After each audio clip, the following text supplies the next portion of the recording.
Now let's start. Your voice is not audible, ma'am.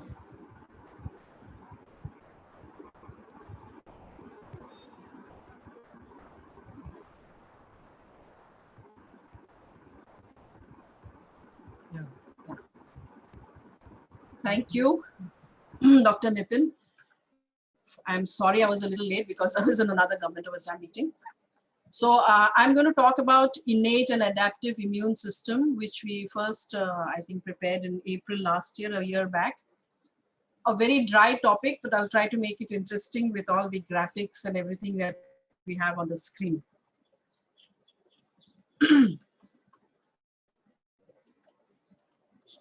So the objective of the talk is to talk about the various levels of defense mechanisms which is there in the body, what constitutes the immune system, the role of each component of the immune system, and what is the difference between the innate and adaptive immune response.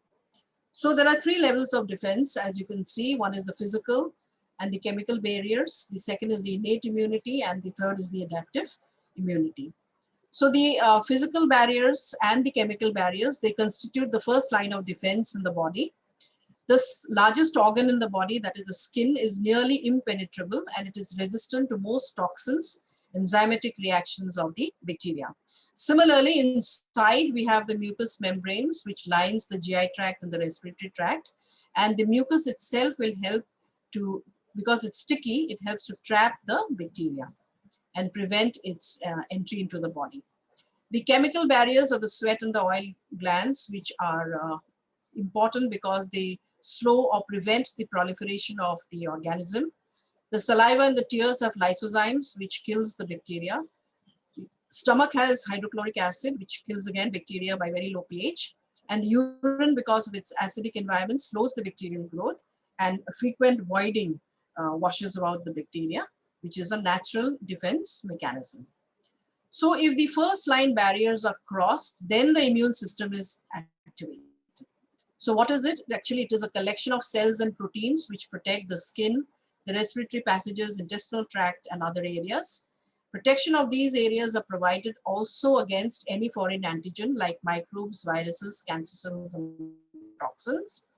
And the others, disordered function like allergy, autoimmunity, cancer, and immunodeficiency. So if you look at the organs of the immune system, we have the glands, that is the adenoids, tonsils, thoracic duct, the lymph nodes, the Peyer's patches, spleen, appendix, bone marrow, and the entire thing is managed by the very intricate and well-functioning lymphatic system. Now, what are the challenges which are faced by the immune system? The challenge number one is that it needs to respond to a large variety of stimuli, which can be in the form of microbes or non-microbes in any part of the body. So it needs tools for recognition of these stimulus so that if it occurs repeatedly, it can handle this noxious stimulus. Then there are cells and molecules like antibodies, which needs to locate and destroy these microbes by recirculation and by immune surveillance. There is a need to generate memory for future attacks by the same antigens. And of course, while the body is managing these by the response of the immune system, it has to maintain a balance to minimize damaging its own tissues, or what is known as autoimmunity. So these challenges are managed by a very complex and well orchestrated interplay between the innate and the adaptive immune response. The innate immunity is a rapid response. It's like a rapid response team, whereas the adaptive immunity is a slow response. So it is more longer lasting and more permanent. Now in the innate immune system, you have antigen dependent, which is non-specific. Immune response occurs very quickly within 0 to 12 hours, but this system, the innate immune system, has no memory, therefore it cannot recognize the same pathogen repeatedly.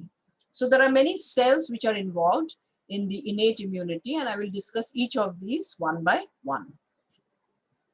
So the first are the neutrophils. So neutrophils are the largest number of immune cells which are naturally present in the blood, and they are responsible for sensing the bacteria, which as soon as it senses, it will slow slowly go and squeeze through the blood vessel, engulf these bacteria and destroy them. So the main function is for ingestion and destruction of the bacteria. So this occurs where a lot of things which occur at the molecular level, like rolling occurs of the neutrophil when it rolls towards the blood vessel lumen to go out of the blood vessel. Then there is a secretion of chemokines and all that.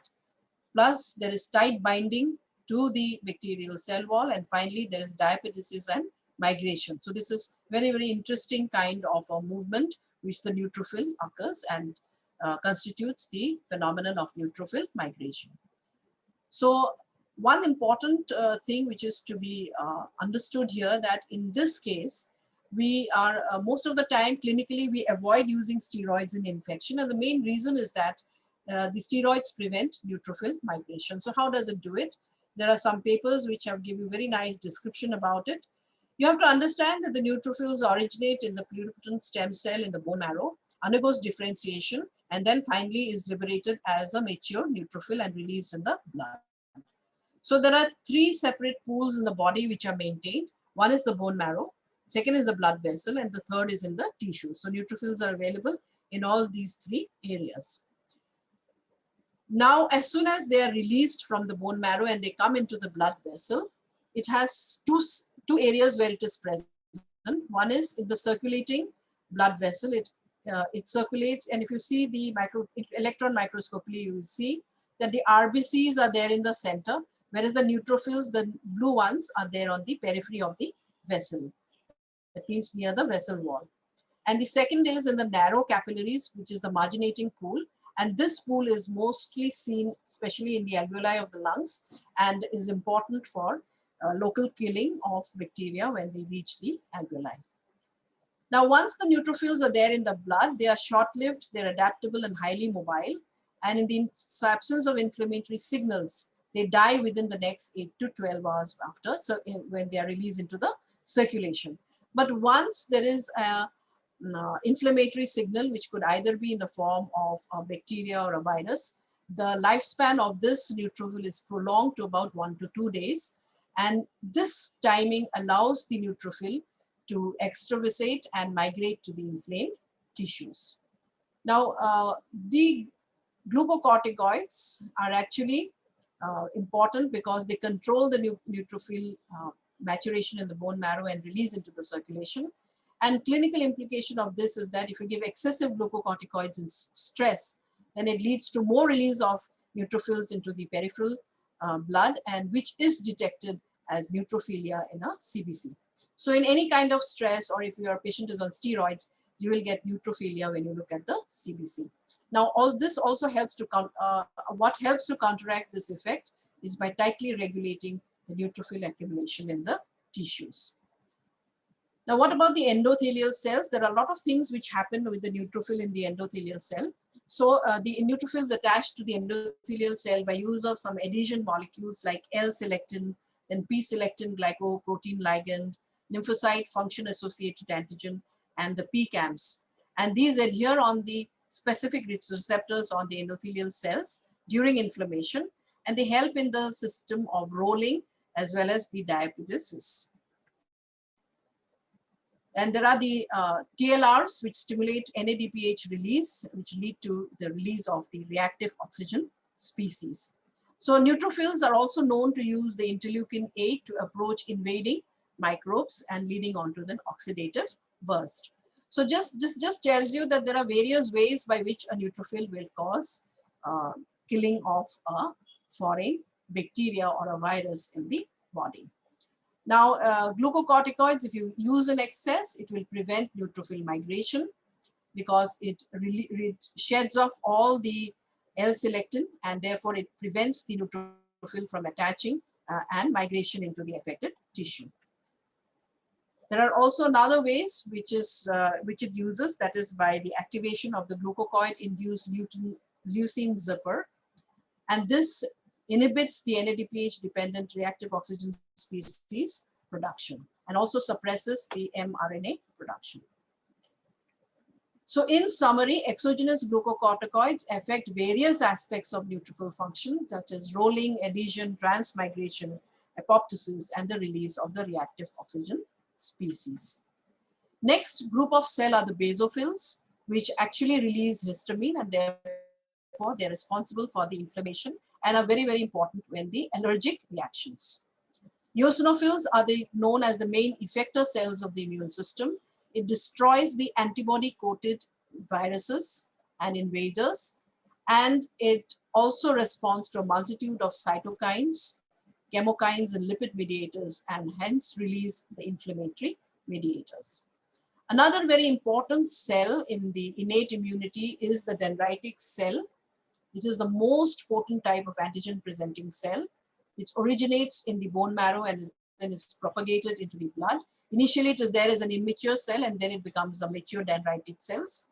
And it is heterogeneous. That means it can present in a large number of places. So once activated, a mature dendritic cell is able to stimulate at least 100 to 3000 T cells. So these cells, the dendritic cells, are the link between the innate and the adaptive immunity. Macrophages, again, they originate from the blood monocytes, and they act like the policemen, so when like patrolling for the pathogens, and they use a system of receptors known as toll-like receptors. So they are present in various parts of the body. If they're present in the lung, we call them alveolar macrophages. In the liver, they are known as the Kupffer cells. In the central nervous system, they are the microglia. And in the spleen, marginal zone, and red and white pulse, they are known as the splenic macrophages. So the monocytes again develop in the bone marrow, and then finally forming a pro-monocyte, an inflammatory monocyte, and then a resident monocyte. So these are present, the macrophages, as I've shown you, are present in various tissues, and we know them by various names depending on which part of the body they are present. Next is another group of cell known as the gamma delta T cells, which are a prototype of unconventional T cells, and they're present in very small amounts in the peripheral blood. They express the TCRs or the T cell receptors. The antigen recognized by them is still unknown.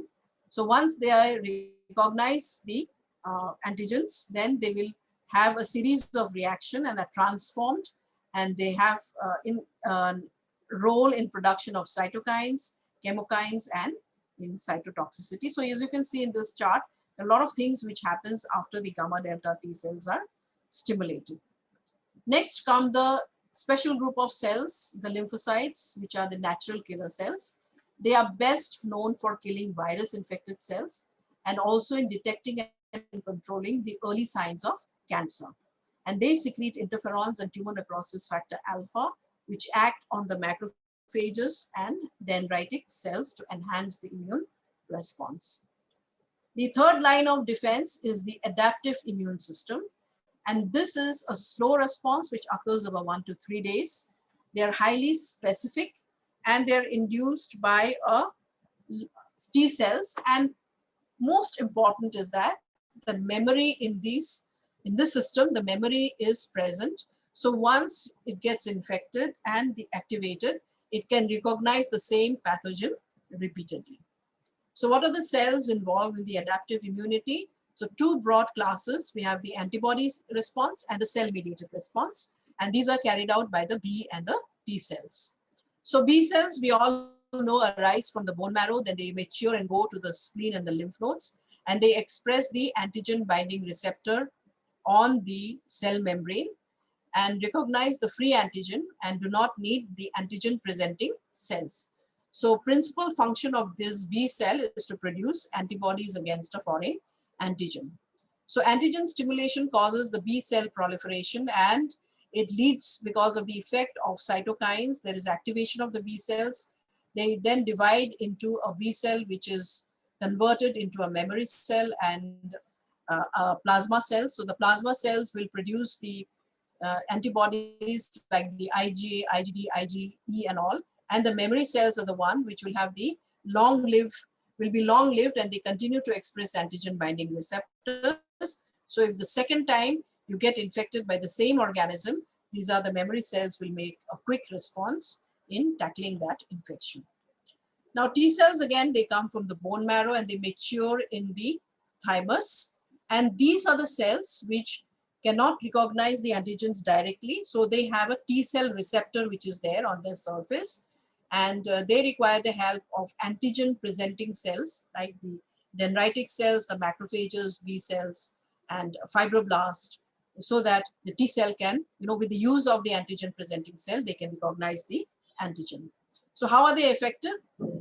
Activated? The immature T cell, which has a T cell receptor, will actually attach to the antigen via the MHC from the antigen presenting cell, and then finally gets divided into two types of cells. One is the CD4 cells, which is the mature helper T cell, and the second is the CD8, which is the mature cytotoxic T cell. So these two cells are very, very important in the adaptive immunity.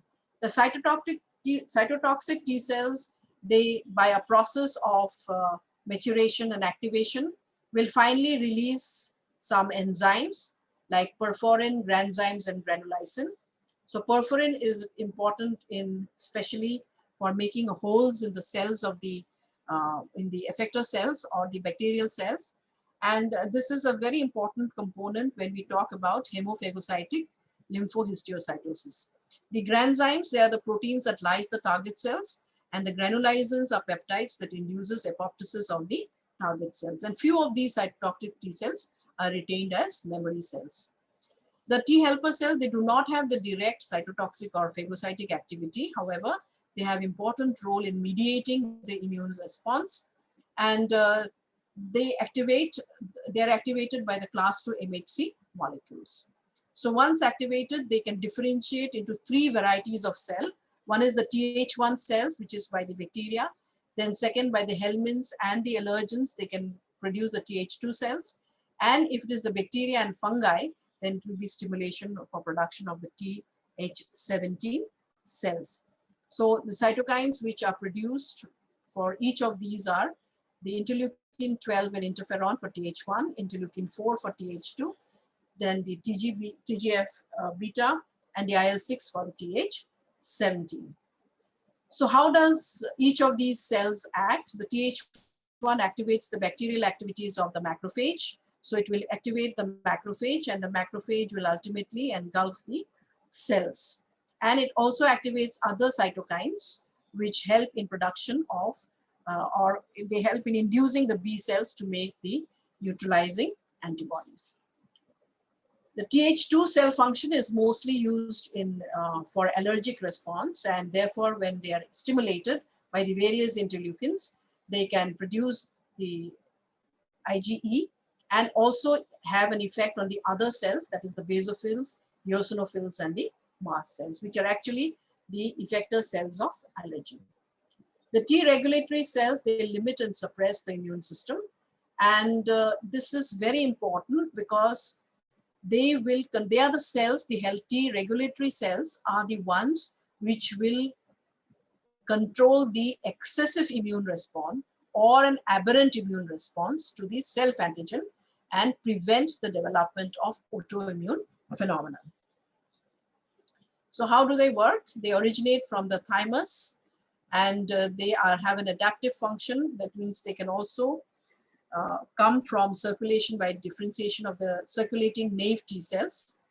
They express CD4 and CD25, and their function is mainly maintained or controlled by FOXP3 or a transcription factor known as fork-head box P3. They limit and suppress the immune system, as we have already discussed. So how do they act? They act by production of inhibitory cytokines, by cytolysis, metabolic disruption, and the modulation and suppression of the dendritic cells maturation and function. So production of inhibitory cytokines, they will have the production of IL-10, which causes tolerance to bacterial and viral superintelligence. The TGF beta will suppress the effector T cells, and the IL-35 also suppresses the effector T cells. So as we have already seen, because of the production of the granzymes and all, they will destroy the B cell in a granzyme dependent manner. The metabolic changes are also caused by the T regulatory cells, which happen by the release of adenosine AZA receptors. And they will also target the dendritic cells, which will be expressing some chemicals like IDO or indolamine 2.3 deoxygenase, which suppresses the T cells. So to summarize, they have a host of effect on the macrophages, on the dendritic cells, and the other T cells.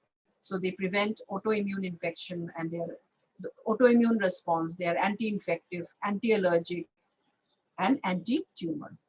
A little bit on antigen presenting cells. They are present in, these are the cells that can process and present the antigen and are present in different sites of the human body. So they could be professional, that means they're always present, like the dendritic cells, macrophages, and the B cells, or they could be there for a short duration of time. For example, the fibroblasts, the glial cells, pancreatic beta cells, thyroid epithelial cells, and the vasculoendothelial cells. Now, toll-like receptors are very important because they are also known as the transmembrane pattern recognition receptors. They are important because they sense the invading pathogens or endogenous damage signals, and they initiate the innate and the adaptive immune response. So there are about 10 toll-like receptors in the human body, and various combinations and permutations of these are present in each of the immune cells. So it's a very complex thing, as you can see from this particular diagram. So what is important for us to know is that these toll-like receptors are recognized by various agents like lipopeptides, zymosin, or lipopolysaccharide, flagellin, profilin, or even the single or the double-stranded RNA and DNA. So what are the effects? They ultimately land up in producing, from a highly complex system, they produce pro-inflammatory cytokines, interferons, and interferon-inducible genes. And they are required for the rapid activation of the cells of the adaptive immune system. Some other important issues which are there, or products which are there, are the pathogen-associated molecular pattern molecules, or PAMs. Now, they are again derived from microorganisms, and the PAMs can occur in various forms and come from various bacteria and viruses, and are responsible for the pathogenicity of the organism. So these PAMs will bind to the pattern recognition proteins on macrophages, dendritic cells, mast cells, and they will induce the leukocyte recruitment at the site of infection and various other host innate immune response systems. So the PAMs are there for the innate immune response. Some intracellular receptors are there, like pathogen recognition receptors, and they have emerged as an important sensor which is present in the plasma membrane, and the host cytosol. And they have a critical role to play in the regulation of the host innate immune system. So there are three important PAMs, PRRs, which are there, the pathogen recognition receptors, like the NLR, RLR, and the ALR. So the nucleotide oligomerization domain-like receptor is the NLR, and the retinoid acid-inducible gene-like receptor is the RLR, and the ALR is actually the absent in melanoma 2-like receptors. So please don't ask me why they have been named like this, because anyway it is very difficult to pronounce. But what is important to understand is that all recognized conserved microbial structures, like the PAMs, which are there in the bacteria or the virus, which could be like the lipo-oligosaccharide of the gram-negative bacteria, the peptidoglycan, which is a component of the gram-positive bacteria, or in the viruses, flagellin and microbial nucleic acid. So these PRRs are important to recognize the PAMs. So they are capable of recognizing a single organism by multiple of these PRRs, and therefore they induce a multiple immune response at the same time, and they help in creating inflammasomes. So this is how it is denoted. pictorially, the NLRs, the ALRs, the RLRs. Finally, it is the main effect is to produce pro-inflammatory cytokines, interferons, as well as what is known nowadays as the inflammasome. So the innate immunity is critical to adaptive immune response. So initially it starts off as the innate immunity, the immediate response, and then you have the adaptive immunity which sets into action.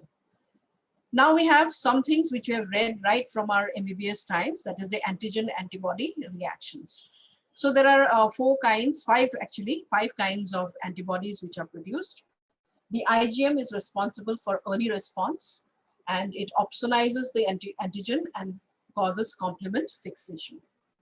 The immunoglobulin G is the secondary response, and it is useful for neutralizing the toxin and the viruses, and also opsonizing the antigen and complement fixation. Till today, the role of IgD is not very clear, but we know that IgD can have some effects in the immune system for the autoimmune or the primary immune defects. IgA is mostly responsible for the mucosal effects or the mucosal response, and it coats the mucosal surfaces and prevents injury by toxins and microorganisms. IgE, we all know, is associated with hypersensitivity and allergic reactions. So antibodies, I think all of us remember this beautiful picture from my MBBS days. It has the heavy chains, the light chains, the binding site, and the hinge. And they are produced by the B cells. Actually, they are proteins which are produced by the B cells in response to an antigen. And the antigen binding site is variable from antibody to antibody. So this I have already shown you. What is the response time? The IgM comes within hours. As you can see here, it comes within hours, whereas the IgG comes in days. The IgM disappears fast, but the IgG can last for a very long time. So it binds and inactivates the pathogens and toxins, that is neutralization, activates the complement system, and facilitates the phagocytosis. What about antibodies and immunoglobulins? All antibodies are immunoglobulins, but all immunoglobulins are not antibodies. So all immunoglobulins, because all immunoglobulins do not possess the capacity to bind with an antigen. So the antigen antibody, the antigen, they combine to form the antigen antibody complex. On one hand, it fixes and activates the complement system. On the other hand, it causes neutralization, agglutination, and precipitation. And this enhances the phagocytosis. The complement system acts by two ways. It enhances phagocytosis, it causes inflammation, and it leads to cell lysis also. So what are the clinical implications of these antibodies? The most important is the therapeutic use of the immunoglobulins or the IVIG. This is usually prepared from about 1,000 to 15,000 donors per batch, and more than 95% is IgG. The traces of IgA and IgM can be found, but in the better quality IVIG, these are very, very minimal to nil. It can also contain natural antibodies, and they can be used for the treatment of infections by providing antibodies, especially in immunodeficiencies, when you have to maintain the IgG levels from an external source. What about other immune diseases? How does it help? If you give a large dose of IVIG at a single time, it inhibits the antibody production, it inhibits the B cell differentiation, it reduces the IL-6 and the interferon production, it induces B cell apoptosis, suppresses autoantibody production, reduces the IL-2 and interferon in the T cells, prevents the formation of membrane attack complexes, reduces the complements, and causes Fc receptor blockade on macrophages. And so this is by multiple ways that the IVIG acts in the immune diseases. What about other antibody preparations? We have hepatitis B immunoglobulin, tetanus immunoglobulin, rabies, varicella immunoglobulin, and we had IgM, which comes as pentaglobin for sepsis. And very, very important nowadays are the monoclonal antibodies. I think these are the ones which are going to change the way the world treats diseases, the monoclonal antibodies. which are actually pure antibodies prepared from a single clone of cells. They are specific for a single antigen determinant. And the examples are the anti-rabies monoclonal antibody, which we have in the market in India, the one against RSV, that is the palivizumab. In fact, we have so many Zumabs coming into the market now, especially with COVID and even for cancer therapy, that these Zumabs are probably going to be the future of management of patients with multiple conditions. Then there are antigens, haptids, and epitopes. The antigens are proteins which are capable of generating an immune response. So what is the clinical implication of knowing an antigen? It is used for the development of vaccines. For example, we have taken the spike protein to develop the COVID vaccine. Haptens, these are smaller substances that can generate an immune response bound to a carrier protein. So it can be a simple sugar, it can be drug, it can be an amino acid. The clinical implication of haptens is that it is used in vaccine production to conjugate with the polysaccharide component so that you have a long-lasting effect or response in the body.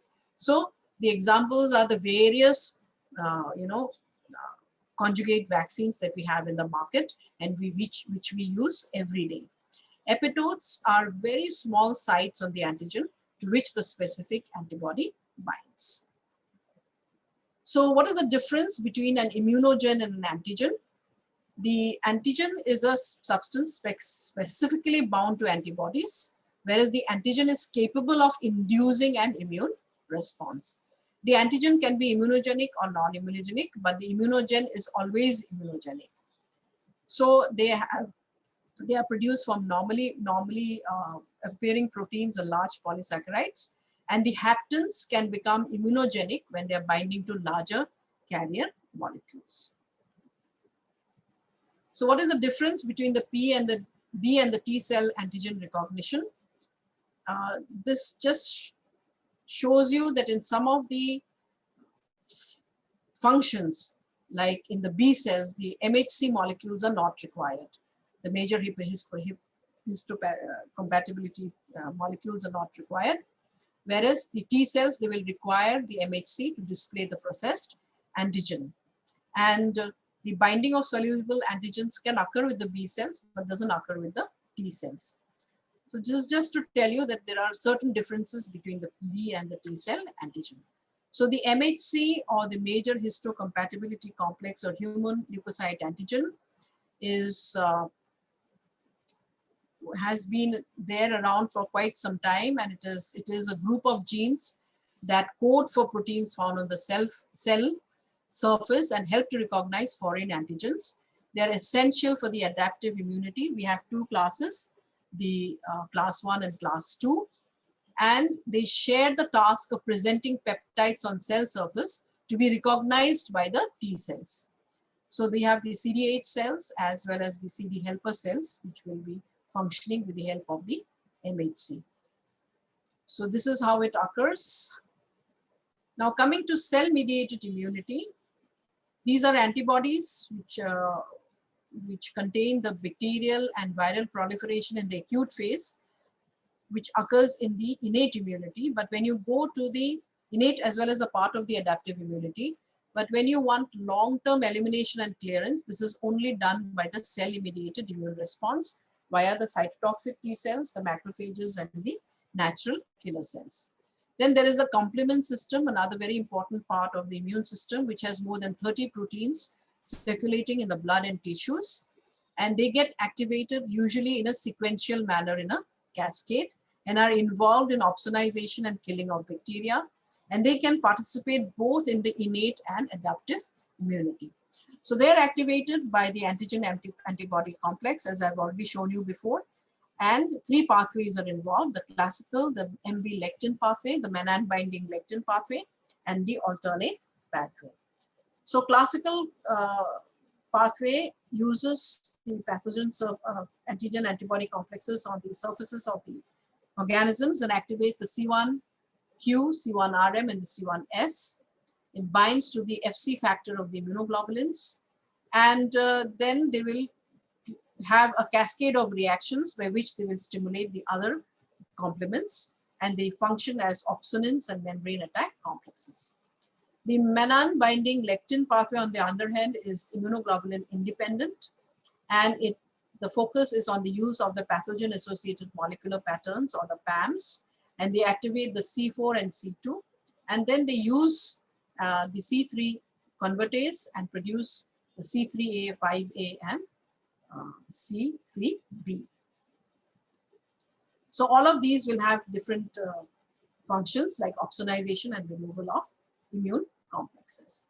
And finally, we have the alternate pathway, which uses the pathogen surfaces to stimulate the production of C3 to C3b, and then this will finally again use the C3 convertase and produce the other complements, which finally result in the membrane attack complex and the removal of the immune complexes. So what are the important points in the complement cascade? Each of these pathways, the three pathways, uses the C3 convertase. The main end products are C3A and C3-5, which are the mediators of inflammation and phagocyte recruitment. The C3b, which causes opsonization and removal of the immune complexes, and the terminal components, which form the membrane attack complex. So all of the above processes are components of the innate immune system. In adaptive immune system, again, it causes B cell regulation and humoral immunity, and it forms the B cell receptor complex. So there is activation of the T cell, which is induced by the complement system in the adaptive immunity also. The exact mechanism is not yet determined. What about immunization?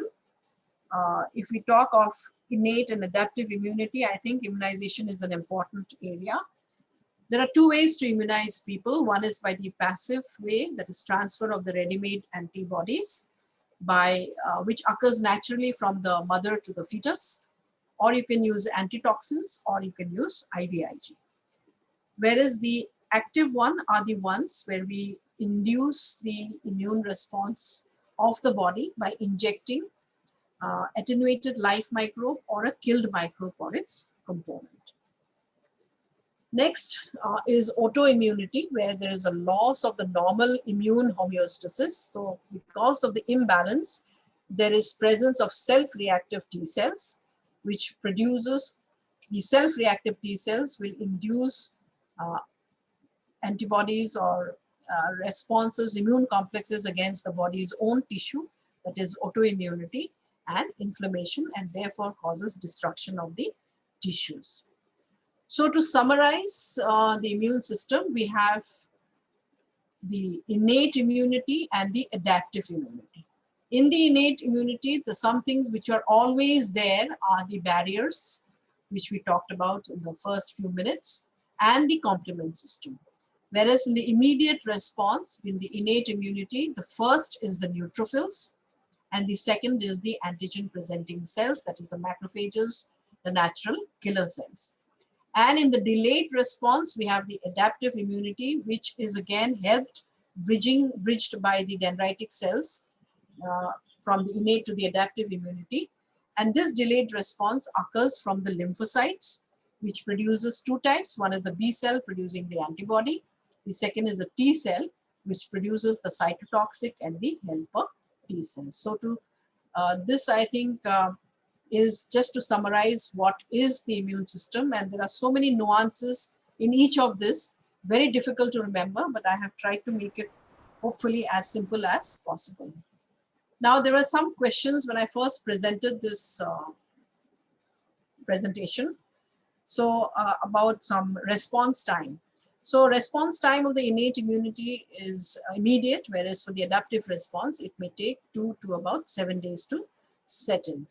The clinical implication of breakdown of the first line barriers is that if you have a broken skin, for example, you will be more prone to infection. And the best example is the severe atopic dermatitis, where the skin barrier is broken, and therefore these patients are more prone to have gram-positive superficial skin infection. The second is the mixed infections which occur in the diaper rash areas because of the breakdown of the skin in those areas. Now, humoral immune deficiency, another question was, what is the clinical implication? If you have a humoral immune deficiency, then you're more prone to sinopulmonary infection. So in this age group below 6 months, it is the X-linked A gamma globulinemia, which is very, very important for us to remember. In 2 to 6 years, we have the selective IgA deficiency, which is supposed to be the most common immune deficiency in that age group. Then you have the IgG deficiency. You can have hypogammaglobulinemia and the hyper IgM syndrome or the Job syndrome. For more than 6 years, you have common variable immune deficiency or the CVID, which is it can manifest even later in adulthood. And you have the acquired one, which is the HIV, the most common. The mostly T cell deficiency disease which occurs are the severe combined immunodeficiency of the SCID, then ataxia telangiectasia, Wiskott-Aldrich, and DiGeorge syndrome. And most of these patients will have early severe infections by common organisms like viruses, candida, mycobacterium, and pneumocystis carinii. So both humoral and cell-mediated immunity are utilized during the immunization. So these were the resources which I have used. I think that's the end of my presentation. Dr. Rashna, incredible presentation, like always. Amazing. It's a very boring and a very tight topic, very basic but very advanced in the same time. Like you mentioned, monoclonal antibodies. Now they are the new normal, and I think that is the new IVIG which every doctor is going to use. It's incredible now. Very nice. In case we have questions,